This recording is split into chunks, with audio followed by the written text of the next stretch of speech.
Welcome to FRC Media News for Thursday, October 21st, 2021. I'm Keith Tebow. Fall River Police investigate the shooting death of a local convenience store owner. The candidates for mayor square off at a local debate, and the United Way of Greater Fall River will kick off its annual campaign this weekend. All this and more coming up. Fall River Police and the Bristol County District Attorney's Office are investigating a shooting Monday night that claimed the life of a local convenience store owner. Police were called Monday shortly after 10:30 p.m. to shop and save at 201 Rock Street, where they found 54-year-old Cal Kishore Maheseth with an apparent gunshot wound to the chest. He died a short time later at Charlton Memorial Hospital. Police have released a photo of a person of interest in the case. The individual is believed to be male, aged 20 to 30 years old, with a light complexion and approximately 5'7" to 5'9" in height. He was wearing a dark-colored clothing with a gray backpack and gray Nike sneakers. He also appears to have a tattoo on the inner portion of his right hand near his thumb.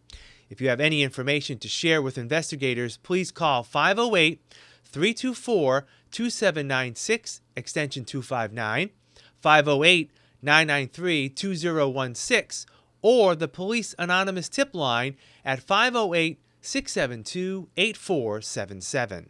FRC Media, FRG TV, and WSAR Radio collaborated for a mayoral debate last night held at Blessed Trinity Parish Hall on Plymouth Avenue. On hand were incumbent Mayor Paul Coogan and City Council President Cliff Ponte, and they shared with voters their vision of Fall River for the next 2 years. On public safety, both candidates believe more cops on the street will be a priority, with Mayor Coogan also focusing on providing other tools for officers. What we're doing is with a program that we're going to expand even further using ARPA money for one-time purchases. We're going to really beef up our cameras across the city. As you know, we brought in 20 reader cams. They're called flock cameras to monitor traffic better across the streets. We're going to increase our bike patrols. We're going to increase our staffing in the police department. We do need additional police on the streets.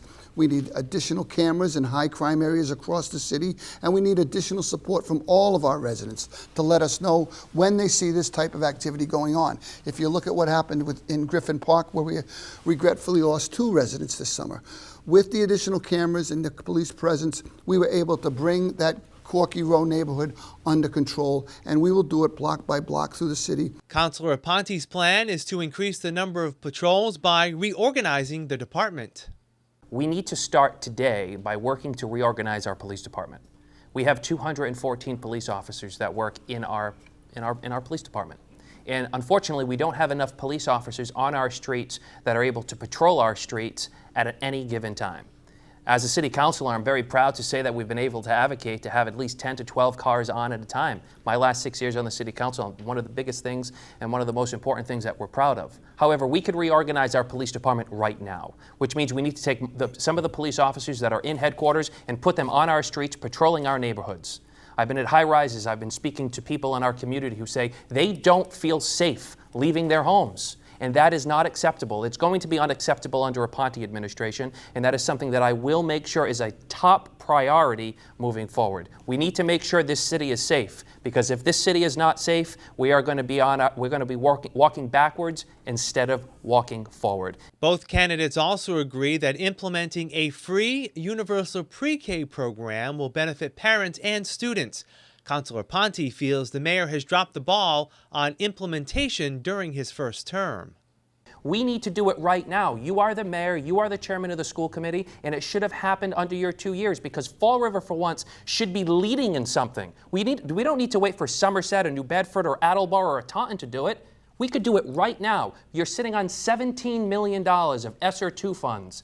Get it done now. Our students deserve it, our teachers deserve it, and our district will benefit from it. The mayor said plans for pre-K are moving forward, but the circumstances of the last 18 months have made implementation difficult. The schools were closed all of last year. You couldn't go down with a plan to expand them when you were worried about people's health, masks, shots, safety. Those were the priorities. Pre-K will come along as soon as we get out of this COVID nightmare and we use the funds appropriately to expand our pre-K programs. The budget was also a major topic for the candidates during the debate. Councilor Ponte says the mayor does not have a plan to curb a budget deficit for this year and next, but he does. We will be lean and competent in all decisions that we make. We will have an analysis from each and every single department to make sure that we cut waste. We're not going to spend $100,000 on office upgrades. We're not going to spend $500 on coffee machines. We're going to be lean, we're going to be competent, and we are going to hold department heads in our city to a higher standard, making sure that we have the resources for our departments, but not overdo what we haven't already mastered. I've been speaking about a budget deficit because we have one. My opponent, Will, doesn't want to acknowledge the fact that we have a deficit. What I'm going to do is the last resort. The last resort is going to be to go to the debt exclusion. My opponent has already acknowledged that he's going to go to the debt exclusion already, which means your taxes are going to triple. And that is irresponsible. I'm the only one in this race that has been talking about reducing fees and providing relief to the taxpayers. Mayor Coogan says he does have a budget plan and that Councilor Ponte's actions have shown he is not as frugal as he claims. As far as him being lean and mean, when given the opportunity to spend $40,000 on a law firm, he decided to go with KP Law, lean and mean, to the tune of $275 an hour. It has had a ripple effect on costs in the city because now our other lawyers all want more money, our outside lawyers, because they see what they're getting. It costs more for them to drive to work than it does for the coffee pot he keeps talking about. And he and the vice chairman have to be cleared. You have to go through them just to ask a legal question at KP Law because the rates are ridiculous. And we all saw what happened with KP Law when they were billing out personal stuff that was a mistake after it came to light. That's his idea of lean and mean and cost cutting. He can't even pick a lawyer from Fall River to do Fall River work. He had to go out of town. Both candidates see opportunities to expand economic development across Fall River. Mayor Coogan is looking toward opportunities in emerging industries such as offshore wind and biomedical expansion within the industrial park. Invigen, which is the third largest pharmacy company in India. They're also in the industrial park now. They're looking to expand to the tune of 50,000-foot building to bring in more jobs. If we can partner with Mass Biologics, our medical schools, and pharmacy companies that want to locate in our industrial park, we will be on the cutting edge of going forward with some high-tech, high-paying jobs. That's going on today. As I toured the other day with our Congressman Jake Auchincloss, I realized that this research and development facility, it could be a catalyst for future expansion across the entire industrial park with the little land we have left. Councilor Ponte's plan includes expanding economic development opportunities across all areas of the city. As your mayor, I promise that I will work with the city council to create a position that we've been talking about for decades, which is an economic development and tourism director. Not somebody that is outside of the city hall and doors, but somebody that has a role and responsibility that works for the mayor's office. Not the redevelopment authority, not some other department, but we need to make sure that we have an economic development person so that we can be open for business, so that we offer opportunities for everybody. And we also need to make sure that we are innovative and creative for Fall River for once. So we need to know that we're open for business, Pam, and we need to make sure that we leverage the opportunity to welcome high-paying jobs in Fall River. All 10 candidates running for Fall River School Committee took part in a forum last week organized by FRCmedia. During the 90-minute forum, the candidates were asked what would their priority be if they could spend $1 million on any activity or program. We did have $1 million check. I think the first thing would be identifying what the issues are within the school. So that would consist of, listening to professionals in the field, figuring out what the issues are, identifying those, devise a plan to get things together. So per se, let's say, we're looking at teacher retention rate. If we're looking at something like teacher retention rate, how are we retaining our good staff to make sure that we can keep them around? One of the biggest things for me is making sure, A, that we have the people in place that can take care of our kids and make sure that we're actually doing the jobs. If we had that, I would hire a lawyer to go against the rules and regulations governing information going out to the parents regarding what the children are learning in school and how they are learning it in school. On the survey that I just did, that was the number 2 item, that the parents were so left out of everything connected with the school. The ordinary parent is really frustrated. And so I would use that for getting a lawyer who is a good constitutional lawyer to get the teaching back to Fall River, that we decide here, the teachers decide what is done, not the state board or with their curriculum or with the school curriculum. That's where I would spend it. Definitely in increasing after-school activities and programs that the kids can be a part of, expanding on what already exists for sports. They've been calling for this. There was a very eloquent student just a couple of months ago that did citizens input regarding this issue. And there are a lot of things that they want to pursue. And one, they shouldn't have to wait till high school to be able to do that, because once you get into high school, you're already thinking about what you may pursue for a career path, and within a year or two, you've got to start taking courses that are aimed towards that. So I think we need to definitely increase that at the elementary and middle school levels, and that will set the groundwork for them to then be very involved students once they get to high school. And also when kids get to high school, a lot of them have to get jobs to help support their family at home. I would increase, I wouldn't want it to be something that we couldn't carry out long term. So if it was a one time and then it was going to go away, set us up for several years with stipends, possibly our increases in pay if it was something that we could carry through in future budgets for substitutes. One of the things is substitutes. A lot of times our schools are short-staffed. And in other districts, a lot of times after you've worked 100 days, you go up $5 or $10 per day, or you earn a couple of sick days. We're not attracting them, and that means we have less bodies in the classroom when people are absent, and that's detrimental to our students. Ms. Costa and Mr. Bailey are right when it comes to our teacher retention rates, Mike. We pay our teachers and our paraprofessionals poorly in this district. On a full-time equivalent scale, our teachers and our paraprofessionals aren't only paid below the Massachusetts state average, but they're paid below any state average in the country, and that's unacceptable. We need to focus less on these administrator positions. There are too many administrative positions in this school district. We need to work on diverting the funding back to the teacher, the paraprofessional, maintenance worker, food staff, and the everyday worker in this great school district. What the $1 million check shouldn't be going for is Superintendent Malone's legal fees, contract buyouts, because trust me, we're going to need a lot more than $1 million check to cover that mess, which this committee of 4 did to this city. I've got a lot of things I could do with $1 million, but the first one for me is universal pre-K. I think we have to really look into universal pre-K throughout the city for every pre-K child in the city of Fall River. It's a fact that when you get a person into the schools early for pre-K, they do much better in first grade, kindergarten, in first grade, second grade, and beyond. So I think that's something that we've got to really look at. We did look at it with the SOA money 2 years ago. However, the pandemic pretty much put a halt to that.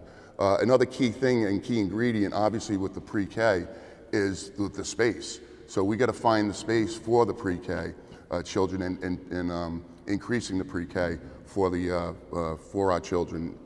But also, too, the very things that are important to me with the $1 million is chronic absenteeism. We have a very high chronic absenteeism in the city of Fall River for our students. We need to get them into the classroom and learn. That's where they're going to learn. Maybe I push towards special education program. The reason why I picked special education program is that money is actually reimbursable through the Medicaid SBMP program.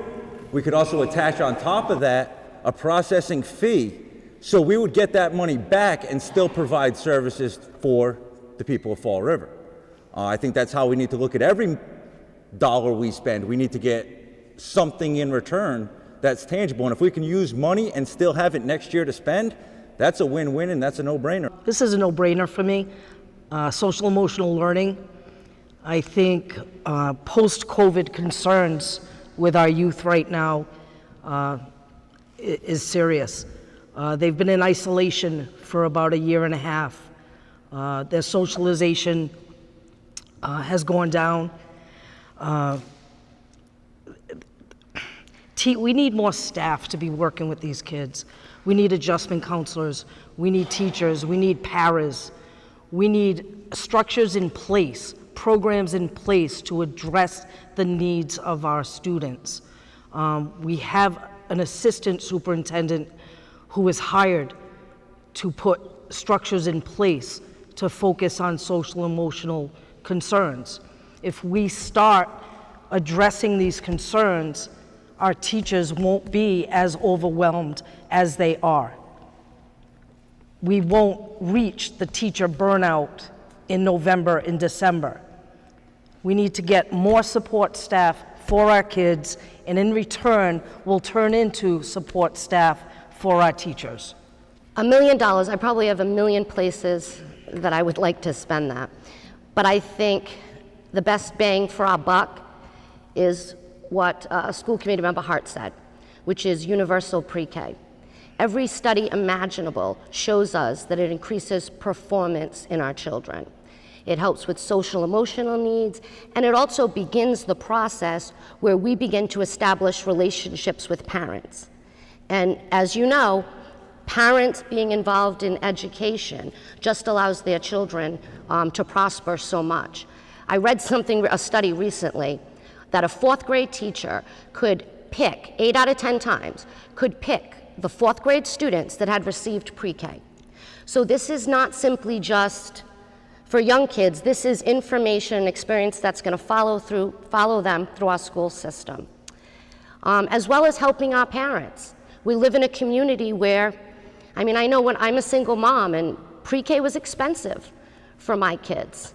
So not only are we helping parents navigate that, but we're also allowing them to get involved in their children's education right from the get-go. If you gave me $1 million to spend on our school district, I think I would have a 3-pronged plan. So initially, I would want to invest in universal pre-K, right? So as a mom of 3 kids, my kids all went to preschool. One of them was only able to go to a half-day preschool program. And that full-day inclusive pre-K really does set the stage for our kids to be ready to learn. It sets the stage for our parents to become engaged in schools, and it sets the stage for those relationship-building pieces that are incredibly important. The other piece to that is I would focus on building an inclusive preschool culture. So that way, from the preschool level, our kids are learning about social emotional skills. Our kids are learning about differences amongst one another. They're learning that it's completely okay for for kids from different backgrounds to be in the same classroom with them. So it doesn't come as a surprise, and we don't look at it as inclusion as a place. Inclusion becomes the culture of what we do. So I would focus on those pieces, and then I would also focus on a piece of family engagement, because if we can get them early, then we're going to be able to keep them. So $1 million, 3 different places, that's absolutely where I would stay. Universal pre-K is something that is long overdue in Fall River. We have not only $1 million, we have $20 million to spend. So if you look at this question, for anybody that's been on the committee before, you have to look back to what have we actually done with the millions of dollars that we've received. So for the last 4 years, let's say, the state has given the school department, on average, $6 million in increased money every year. What are we actually getting for that money in academic achievement, in overall achievement? So we have to look back to what we've spent money on. I think we've spent money on things that are needed. Additional counselors, additional supports in the classroom for special ed students. We've put the money into resources that are actually working in our schools. Now we have to see the results. So it's one thing to say we have money, it's another thing to say we use that money and now we're going to show you what the results are. To get back to the universal pre-K, we have been saying this, I know I've been saying it, my colleagues have been saying this for a long time. We need to have increased spots for pre-K. We have subcommittee meetings where we get told, oh, we're going to increase 10 seats, 20 seats. We need to, in this district, do something bold. We need to actually spend the money to buy a place, have a universal pre-K across this entire district that's going to make the difference for this community for years and years and years to come. With under 2 weeks left to Election Day, you can learn more about all the candidates running for office, including replays of all our debates and forums and individual video candidate statements on our Election 2021 webpage, frmedia.org/election 2021. Here's the latest on the COVID-19 pandemic in Fall River as of last Thursday, October 14th. There were 256 new cases of COVID-19 in Fall River last week, up from 238 the week prior. The city now has 16,644 cases confirmed since the onset of the pandemic. On the vaccine front, 59% of city residents have received at least one dose, with 54% fully vaccinated. Again, the easiest way to find out where to get the vaccine in Fall River is through the city's vaccination webpage at frvax.com. Or you can call 833-8VAX-NOW or 833-882-9669. You can also check out the state's webpage at vaxfinder.mass.gov, or you can dial 211. We'll have more FRC Media News right after this. Here are some job descriptions on the latest hot jobs list from the Mass Hire Fall River Career Center. Kitchen staff. Boneheads Live, located at 36 Water Street, seeks part-time kitchen staff responsible for multiple kitchen duties at the restaurant. Job number 156-50343. Special Education Department Clerk. The Fall River Public School Department, located at 417 Rock Street, is looking for a full-time Special Education Department clerk to provide administrative and secretarial support by maintaining special education student records and assuring that information is processed and recorded. Job number 156-44716. Director of Facilities. The Diocese of Fall River, located at 47 Underwood Street, is in need of a full-time Director of Facilities, responsible for directing the design, planning, construction, and maintenance of the diocese's facilities and properties. Job number 156-39724. Flower Department Picker Packer. Fall River Florist Supply, located at 119 Cove Street, is looking for a full-time flower department picker-packer. For more information, call 800-825-8252. Biomat Fall River, located at 370 Rhode Island Avenue, has an immediate need for the following full and part-time positions. Operations Supervisor, job number 156-46085. Lead Donor Center Technician, job number 156-46084. For more information about these or other positions, visit Mass Hire JobQuest at jobquest.dcs.eol.mass.gov or call the Mass Hire Fall River Career Center at 508-730-5000. Welcome back. This Saturday, October 23rd, at Blessed Trinity Parish on Plymouth Avenue, the Drug Enforcement Administration is working with local police to take expired or unused prescription drugs off the street as part of its drug take-back program. Well, from 10 in the morning till 2 in the afternoon, we'll have a box here with the DEA will be here. Some of our Fall River police officers will be here, and you can bring any unused or unwanted prescription medications, no questions asked. Just bring them in and drop them off in the box, and they'll be discarded properly. Again, it's a safe thing too. They recommend not to put your medication, throw it away in the trash or to even flush it down the toilet. You bring it in and it's safely disposed of. We had it done in April. They do it twice a year in April and in October, both here.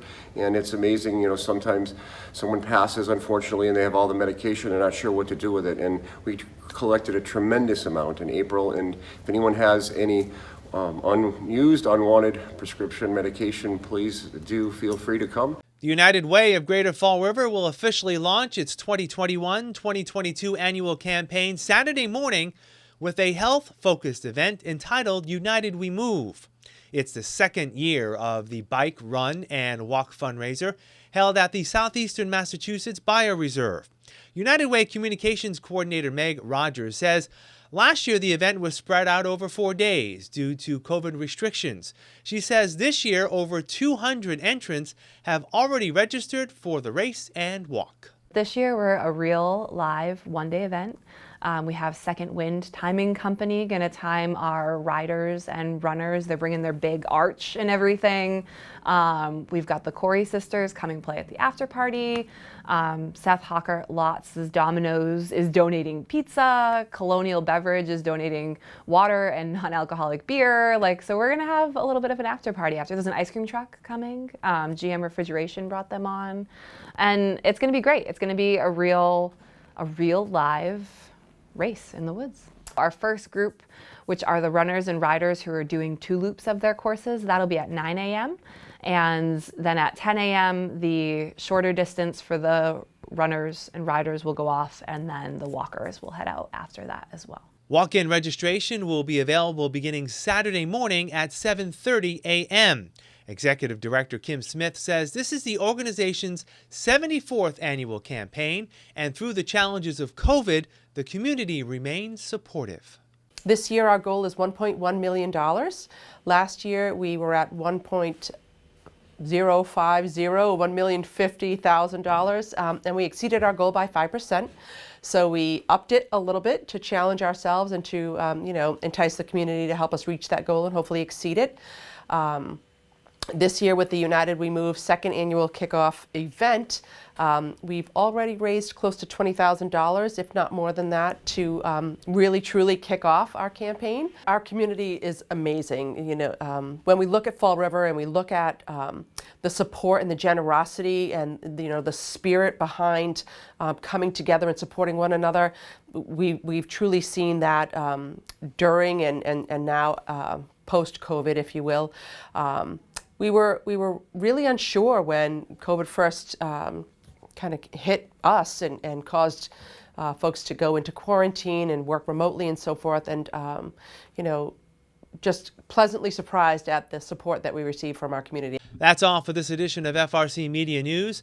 Please check out our website at frmedia.org for all the latest news and information, as well as our special Election 2021 coverage. FRC Media News airs Thursdays at 6 p.m. and Fridays at 5:30 p.m. For all of us here at FRC Media News, I'm Keith Tebow. Have a great weekend. We'll talk to you next Thursday.